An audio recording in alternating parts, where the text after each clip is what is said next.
नमस्कार विद्यार्थी मित्रांनो, नुकताच 10वीचा निकाल लागलेला आहे आणि 10वीचा निकाल लागल्यानंतर आता ITIसाठी ॲडमिशन प्रोसेस ही सुरू झालेली आहे. तर centralised online ITI admission process 2024 यासाठी ऑनलाईन अर्ज हा कसा करायचा आहे, हे आज आपण या व्हिडिओमध्ये पाहणार आहोत. तर सगळ्यात अगोदर आपल्याला या वेबसाईटवरती यायचं आहे. ही वेबसाईट आहे admission.dvet.gov.in. या वेबसाईटची लिंक मी खाली डिस्क्रिप्शन बॉक्समध्ये सुद्धा दिलेली आहे. त्या लिंकवरती क्लिक करून आपण या वेब पेजवरती येऊ शकता. इथे आल्यानंतर सगळ्यात अगोदर आपल्याला कॅन्डिडेट लॉग इन या बटनावरती क्लिक करायचं आहे आणि आपल्याला इथे अकाउंट क्रिएट करायचं आहे. त्यासाठी आपल्याला इथे न्यू कॅन्डिडेट रजिस्ट्रेशन या बटनावरती क्लिक करायचं आहे. जर आपलं ऑलरेडी रजिस्ट्रेशन झालेलं असेल तर रजिस्टर्ड कॅन्डिडेट लॉग इन या बटनावरती आपल्याला क्लिक करायचं आहे आणि यूजर ID आणि पासवर्डने इथे लॉग इन करून घ्यायचं आहे. आपण इथे पहिल्यांदा आलेलो आहोत, त्यामुळे आपल्याला इथे रजिस्ट्रेशन करून घ्यायचं आहे. त्यासाठी आपण न्यू कॅन्डिडेट रजिस्ट्रेशन या बटनावरती क्लिक करायचं आहे. न्यू कॅन्डिडेट रजिस्ट्रेशन या बटनावरती क्लिक केल्यानंतर उमेदवाराची माहिती येथे भरून घ्यायची आहे. तर आपल्याला इथे उमेदवाराच्या इयत्ता 10वीची माहिती येथे भरून घ्यायची आहे. इथे आपल्याला उमेदवाराचा जे शैक्षणिक बोर्ड आहे ते इथे सिलेक्ट करून घ्यायचं आहे. जर उमेदवाराने महाराष्ट्रामधून 10वीचे शिक्षण घेतलेले असेल तर आपल्याला हा पहिला ऑप्शन सिलेक्ट करायचा आहे. जर उमेदवाराने महाराष्ट्र स्टेट बोर्ड व्यतिरिक्त एखाद्या अतिरिक्त बोर्डमधून शिक्षण घेतलेले असेल तर आपल्याला हा सेकंड ऑप्शन येथे सिलेक्ट करून घ्यायचा आहे आणि खालील दिलेल्या ऑप्शनमधून उमेदवाराचे जे बोर्ड आहे ते आपल्याला इथे सिलेक्ट करून घ्यायचे आहे. मी इथे पहिला ऑप्शन सिलेक्ट करणार आहे. त्यानंतर खाली आपल्याला उमेदवाराची 10वीची माहिती इथे भरून घ्यायची आहे. यामध्ये उमेदवाराचा जो बैठक क्रमांक आहे तो आपल्याला इथे टाकून घ्यायचा आहे. उमेदवार 10वी कोणत्या वर्षी पास झालेला आहे ते वर्ष आपल्याला इथे सिलेक्ट करून घ्यायचं आहे. त्यानंतर उमेदवाराने 10वीची परीक्षा कोणत्या महिन्यामध्ये दिलेली आहे तो महिना आपल्याला इथे सिलेक्ट करून घ्यायचा आहे. तसेच उमेदवाराची जी जन्मतारीख आहे ती आपल्याला इथे टाकून घ्यायची आहे. ही माहिती भरल्यानंतर खाली आपल्याला उमेदवाराची माहिती भरायची आहे. त्यामध्ये उमेदवाराचे पहिले नाव आपल्याला इथे टाकून घ्यायचं आहे. त्यानंतर उमेदवाराचे शेवटचे नाव किंवा आडनाव आपल्याला इथे टाकून घ्यायचं आहे. खाली आपल्याला उमेदवाराचा मोबाईल नंबर जो आहे तो इथे टाकून घ्यायचा आहे. मोबाईल नंबर टाकल्यानंतर आपल्यासमोर असा डायलॉग बॉक्स येणार आहे. इथे आपल्याला आय ॲग्री या चेकबॉक्सवरती टिक करून घ्यायचं आहे. आय ॲग्री या चेकबॉक्सवरती टिक केल्यानंतर आपल्याला व्हेरीफाय या बटनावरती क्लिक करायचं आहे. व्हेरीफाय या बटनावरती क्लिक केल्यानंतर आपण टाकलेला जो मोबाईल नंबर आहे त्यावरती एक OTP सेंड होणार आहे. तो OTP आपल्याला इथे टाकून घ्यायचा आहे आणि सबमिट या बटनावरती क्लिक करायचं आहे. सबमिट या बटनावरती क्लिक केल्यानंतर OTP आपला सक्सेसफुली व्हेरीफाय होणार आहे. जर उमेदवाराजवळ एखादा अतिरिक्त मोबाईल नंबर असेल तर तो आपण इथे टाकू शकतो. जर नसेल तर हे आपल्याला इथे सोडून द्यायचं आहे. ही फील्ड मॅन्डेटरी नाही आहे. खाली आपल्याला उमेदवाराचा ईमेल ID टाकून घ्यायचा आहे. ईमेल ID टाकल्यानंतर आपल्याला इथे एक पासवर्ड क्रिएट करून घ्यायचा आहे. पासवर्ड क्रिएट करताना लक्षात ठेवायचं आहे पासवर्ड हा मिनिमम 8 कॅरेक्टरचा असणे आवश्यक आहे. ज्यामध्ये एक कॅपिटल लेटर, एक स्मॉल लेटर, एक स्पेशल कॅरेक्टर तसेच एक नंबर असणे आवश्यक आहे. पासवर्ड क्रिएट झाल्यानंतर कन्फर्म पासवर्डमध्ये तोच पासवर्ड आपल्याला परत एकदा टाकून घ्यायचा आहे. ही माहिती भरल्यानंतर खाली आपल्याला हा कॅप्चा फिल करून घ्यायचा आहे. कॅप्चा फिल केल्यानंतर आपल्याला रजिस्टर या बटनावरती क्लिक करायचं आहे. रजिस्टर या बटनावरती क्लिक केल्यानंतर आपलं रजिस्ट्रेशन सक्सेसफुल होणार आहे आणि आपल्यासमोर एक रजिस्ट्रेशन नंबर इथे जनरेट होणार आहे. हा रजिस्ट्रेशन नंबर आपल्याला सेव्ह करून घ्यायचा आहे. इथे आल्यानंतर आपल्याला रजिस्ट्रेशन नंबर तसेच आपण क्रिएट केलेला जो पासवर्ड आहे तो फिल करून घ्यायचा आहे आणि हा कॅप्चा जसाच तसा फिल करून आपल्याला इथे लॉग इन करून घ्यायचं आहे. लॉग इन या बटनावरती क्लिक केल्यानंतर आपल्यासमोर असा वेब पेज ओपन होणार आहे. यामध्ये आपण इथे पाहू शकतो ॲप्लिकेशन फॉर्म स्टेटसमध्ये इनकम्प्लीट दाखवत आहे. तसेच application form fee status, application form confirmation status आणि ऑप्शन फॉर्म स्टेटस हे सुद्धा आपल्याला इथे पेंडिंग दाखवत आहे. तर स्टेप बाय स्टेप आपण ही सर्व प्रोसेस पूर्ण करणार आहोत. त्यासाठी आपल्याला सगळ्यात अगोदर इथे ॲडमिशन ॲक्टिव्हिटीज या टॅबवरती क्लिक करायचं आहे. यामधून आपल्याला ॲप्लिकेशन फॉर्म हा ऑप्शन सिलेक्ट करायचा आहे. ॲप्लिकेशन फॉर्म या टॅबवरती क्लिक केल्यानंतर आपल्यासमोर इन्स्ट्रक्शन्स दिसणार आहेत.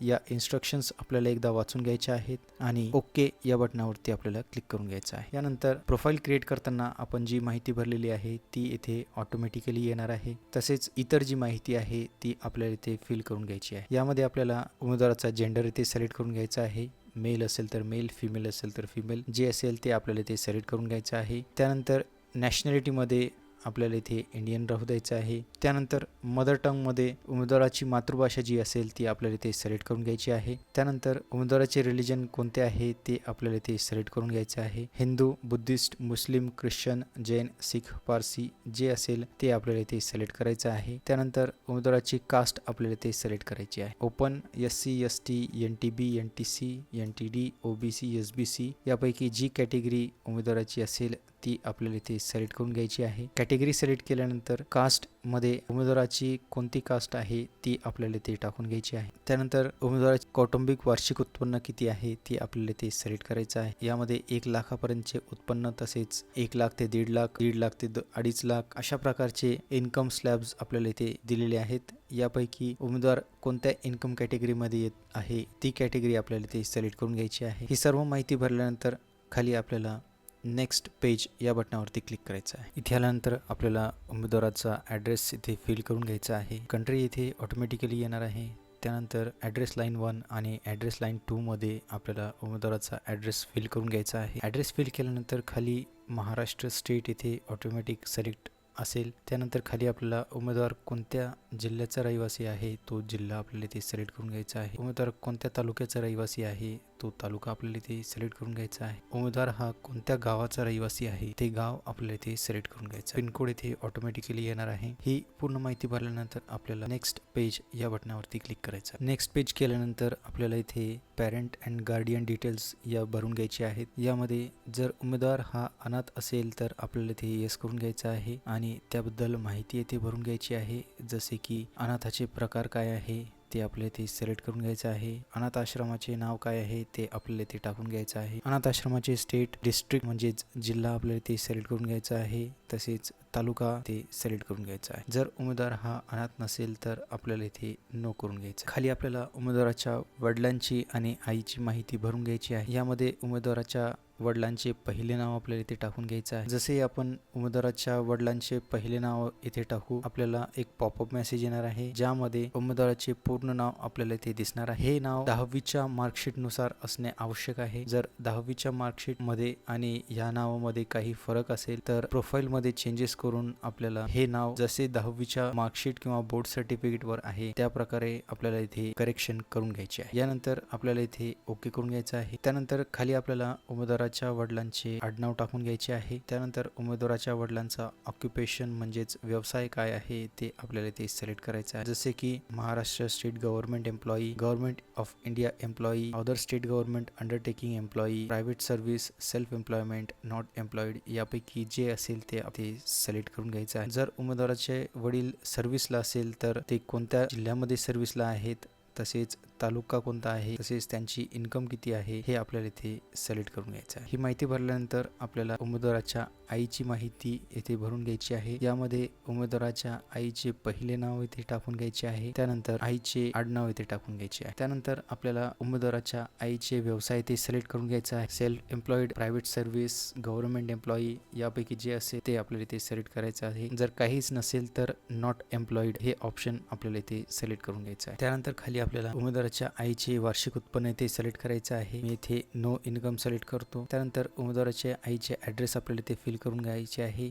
जसे की राज्य कोणते आहे, त्यानंतर जिल्हा कोणता आहे, तसेच तालुका कोणता आहे ते आपल्याला इथे सिलेक्ट करून घ्यायचं आहे. ही माहिती पूर्ण भरल्यानंतर आपल्याला नेक्स्ट पेज या बटनावरती क्लिक करायचं आहे. नेक्स्ट पेज या बटनावरती क्लिक केल्यानंतर आपल्याला इथे ॲडिशनल वेटेज म्हणजेच गुणाधिक्य याबद्दल माहिती इथे भरून घ्यायची आहे. यामध्ये जर उमेदवार हा डिफेन्स कॅटेगरी मधून असेल तर आपल्याला इथे यस करायचं आहे आणि त्याबद्दल माहिती इथे भरून घ्यायची आहे. जर नसेल तर नो करायचं आहे. त्यानंतर खाली जर उमेदवार हा अपंग असेल तर इथे आपल्याला यस करून घ्यायचा आहे. उमेदवार हा किती टक्के अपंग आहे ते आपल्याला ते फिल करून घ्यायचं आहे. तसेच अपंगत्वाचा प्रकार कोणता आहे ते आपल्याला ते सिलेक्ट करून घ्यायचं आहे. त्यामधील सब कॅटेगरी कोणती आहे ते आपल्याला ते सिलेक्ट करून घ्यायचं आहे. जर उमेदवार हा अपंग नसेल तर आपल्याला इथे नो करायचं आहे. त्यानंतर खाली आपल्याला अदर डिटेल्स विचारले गेले आहेत यामध्ये जर उमेदवार हा इंटरमिडिएट ड्रॉइंग परीक्षा पास झालेला असेल तर आपल्याला ते यस करायचं आहे, अन्यथा नो करायचं आहे. जर उमेदवार हा स्पोर्ट्स कॅटेगरी मधून असेल तर आपल्याला ते यस करायचं आहे आणि त्याबद्दल माहिती येथे भरून घ्यायची आहे. जर नसेल तर नो करायचं आहे. जर उमेदवार हा बाल सुधारगृहातून उत्तीर्ण झालेला असेल तर आपल्याला ते यस करायचं आहे आणि बाल सुधारगृहाबद्दल माहिती आपल्याला ते भरून घ्यायची आहे. जर नसेल तर आपल्याला इथे नो करून घ्यायचं आहे. ही माहिती इथे भरल्यानंतर आपल्याला नेक्स्ट पेज या बटनावरती क्लिक करायचं आहे. नेक्स्ट पेज या बटनावरती क्लिक केल्यानंतर आपल्याला इथे entry and additional qualification details ही माहिती भरून घ्यायची आहे. यामध्ये उमेदवाराच्या प्रवेश पात्रतेबद्दल माहिती आपल्याला इथे भरायची आहे. इथे आपण 10वीच्या बेसवर हा फॉर्म भरत आहोत,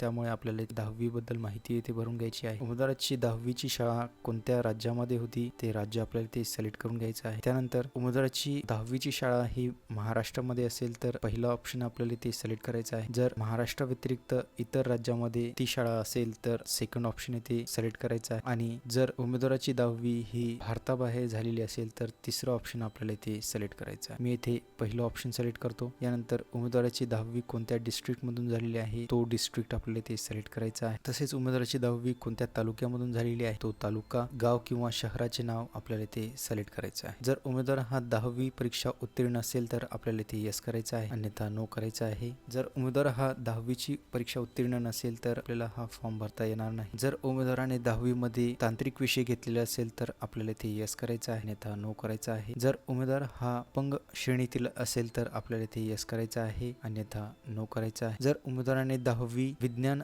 किंवा गणित या विषयाने उत्तीर्ण केलेली असेल तर आपल्याला ते यस करायचं आहे, अन्यथा नो करायचं आहे. त्यानंतर खाली आपल्याला उमेदवाराला 10वी मध्ये कितीपैकी किती गुण मिळालेले आहेत ही माहिती येथे भरून घ्यायची आहे. यामध्ये मराठी लँग्वेज मध्ये विद्यार्थ्याला कितीपैकी किती गुण मिळालेले आहेत ती माहिती येथे भरून घ्यायची आहे. तसेच हिंदीमध्ये एकूण गुण किती होते आणि विद्यार्थ्याला किती गुण मिळालेले आहेत ती माहिती येथे भरायची आहे. अशा प्रकारे पूर्ण विषयांचे गुण आपल्याला इथे भरून घ्यायचे आहेत. ही पूर्ण माहिती भरल्यानंतर एकूण गुण किती आहेत तसेच विद्यार्थ्याला किती गुण मिळालेले आहेत हे आपल्याला इथे दिसणार आहे. यानंतर जर उमेदवार हा 12वी उत्तीर्ण असेल तर आपल्याला इथे यस करायचं आहे आणि त्याबद्दल माहिती इथे भरून घ्यायची आहे. जसे की 12वी कोणत्या शाखेतून झालेली आहे ती शाखा आपल्याला इथे निवडायची आहे. तसेच उमेदवार 12वी कोणत्या वर्षी उत्तीर्ण झालेला आहे ते वर्ष आपल्याला इथे सिलेक्ट करायचं आहे. उमेदवाराचे 12वी मध्ये एकूण गुण किती होते तसेच उमेदवाराला 12वी मध्ये किती गुण मिळालेले आहेत हे आपल्याला इथे भरून घ्यायचे आहे. जर उमेदवार हा 12वी उत्तीर्ण नसेल तर आपल्याला इथे नो करायचं आहे. त्यानंतर उमेदवाराची जी उच्चतम शैक्षणिक पात्रता असेल